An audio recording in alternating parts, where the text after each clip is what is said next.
Are you looking for a great winter biography lesson?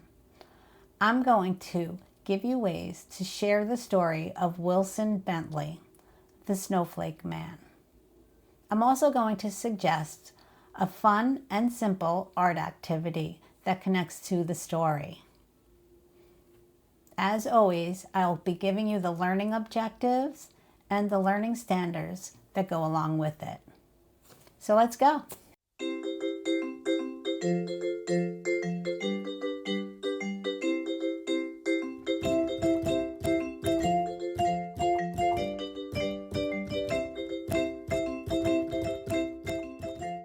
So this lesson is one that I introduce in grade 4, but it is a perfectly good lesson for grades 3, 4, or 5. I liked to always introduce biographies to the 4th graders because it gave me a great opportunity to share read-alouds throughout the school year with them.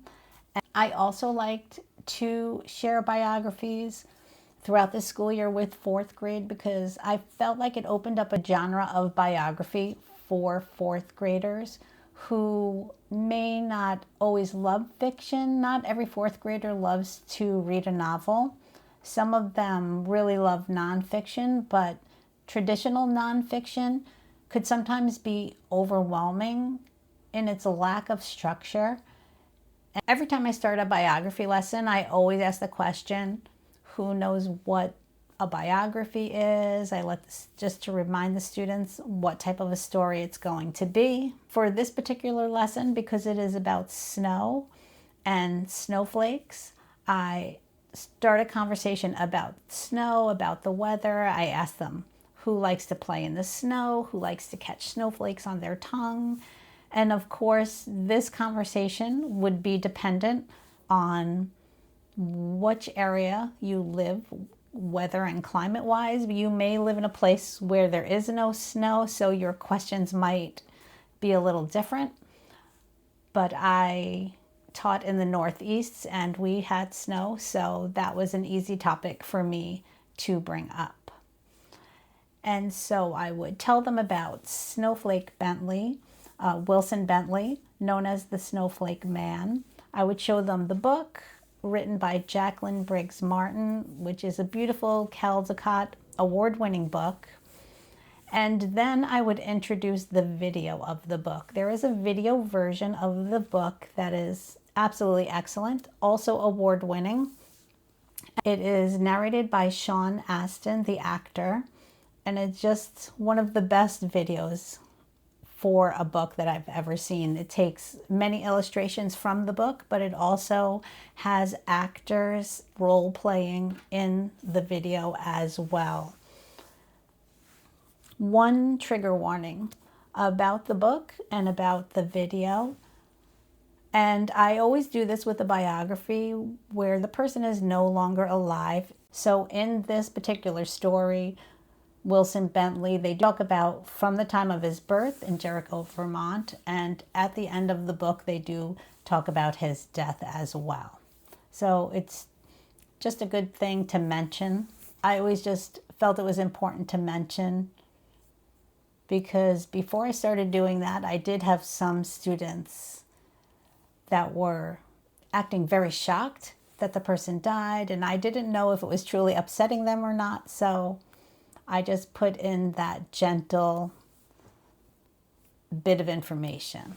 If you do not have a copy of the book, I'm sure it's very easily found at any public library because it is a Caldecott award-winning book, so most likely your library will have it. If you are looking for the video, which is produced by Weston Woods, it is available in numerous ways. I saw that you could still get it on Amazon in VHS or DVD, and I think it streams through Amazon Prime. It also streams on Apple TV, and if you are in the classroom, you can stream it through Canopy. Canopy is a video streaming service that is available through many public libraries. If you have a public library card for the district that you work in, you'll be able to stream it and share it with your students. One thing to keep in mind when you are streaming videos is that you have to have the public performance rights for the video to be able to show it in a classroom setting.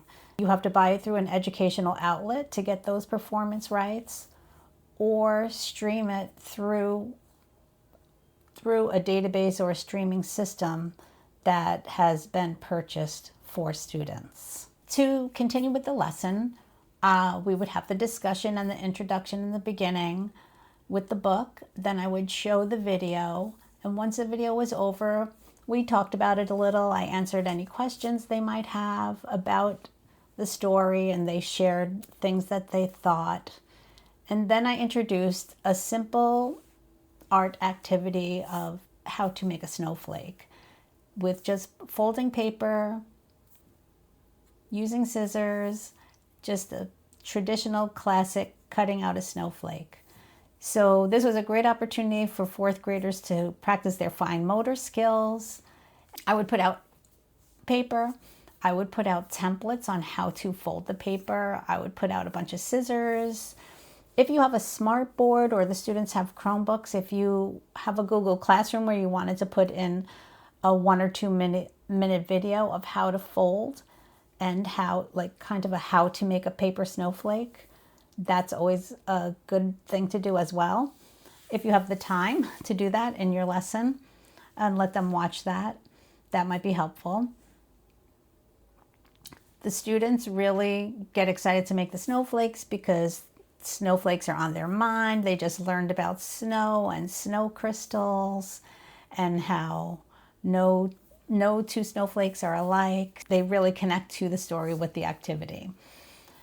And the way my library would flow is I would introduce the activity to them. They would go check out their book, and then they would come back and do the activity until it was time to line up for the teacher.